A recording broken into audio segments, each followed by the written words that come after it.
विवाह संपन्न हुआ। आज से आप दोनों पति पत्नी हैं।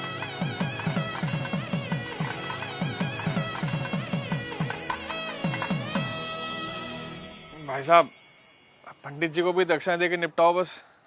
हाँ हाँ जीजा जी, याद है मुझे। पंडित जी, आपकी दक्षिणा। यजमान, मात्र 1100 रुपए दक्षिणा। अरे तो इतना हैरान क्या हो रहे हैं पंडित जी? जो रेट चल रहा है वही तो दिया है।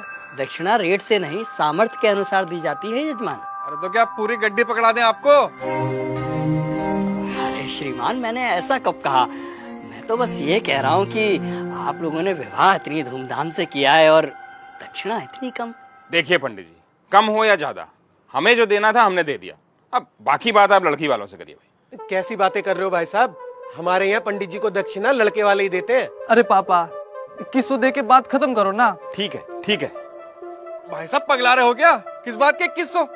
1100 काफी है, उससे 1 रुपया ज्यादा मत दो। अरे जीजा जी, आप पंडित जी को देख नहीं रहे हो क्या? कैसे शुभ काम को अशुभ बनाने में लगे हुए हैं। अब दक्षिणा को भी इन्होंने भिक्षा बना के रख दिया है। बस यजमान बस, ये आपकी दक्षिणा लीजिए, रखिए इसे। लेकिन एक बात मैं आपको बता दूं, बिना दक्षिणा के कोई भी यज्ञ संपन्न नहीं हो सकता, क्योंकि दक्षिणा यज्ञ की पत्नी होती है और सामर्थ्य होने के बावजूद दक्षिणा ना देने वाले व्यक्ति को गौ हत्या के समान पाप लगता है। अरे यार, इन पंडितों का यही है, जरा सा कुछ कह दो फौरन पाप पुण्य शुरू हो जाता है इनका, और इनकी जेब भरते रहो तो सब ठीक है। सही कह रहे हो जीजा जी। अरे मजे तो इन्हीं के हैं, गद्दे पे बैठ के 2-4 मंत्र पढ़ेंगे, विवाह संपन्न हुआ कह के मांग लो मोटी दक्षिणा। बस, बहुत बोल चुके आप लोग, अब मेरी सुनिए।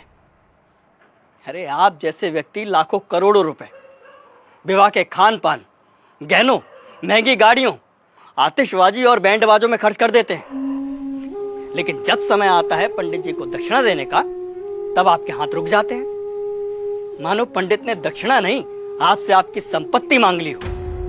एक बात बताइए, यदि किसी विवाह में पंडित ना हो, फेरे और बाकी कर्मकांड ना कराए जाए, तो इन 56 भोगों, नाच गाने और शराब पी के हुड़दंग मचाने से विवाह संपन्न हो जाएगा? नहीं होगा, क्योंकि विवाह में इन सब का कोई महत्व नहीं होता। लेकिन फिर भी हमारे समाज में वैदिक रस्मों की बजाय इन व्यर्थ के आडंबरों को बढ़ावा दिया जा रहा है।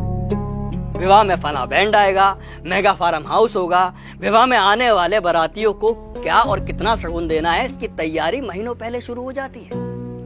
और मंडप में अगर पंडित सुपारी मांग ले तो आप कहते हैं कि अरे पंडित जी भूल गए। क्या यही तरीका होता है विवाह का? और आप क्या कह रहे थे प्रकाश जी कि पंडित का काम ही क्या होता है? आराम से बैठ के 4 मंत्र पढ़ देना और दक्षिणा के लिए हाथ फैला देना।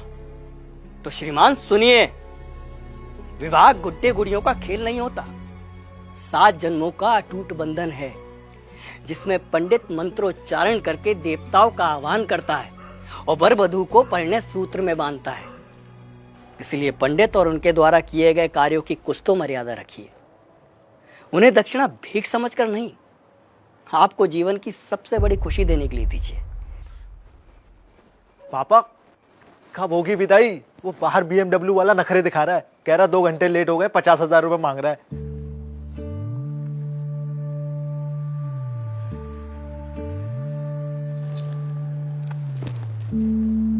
ये तुम्हारे विवाह की दक्षिणा।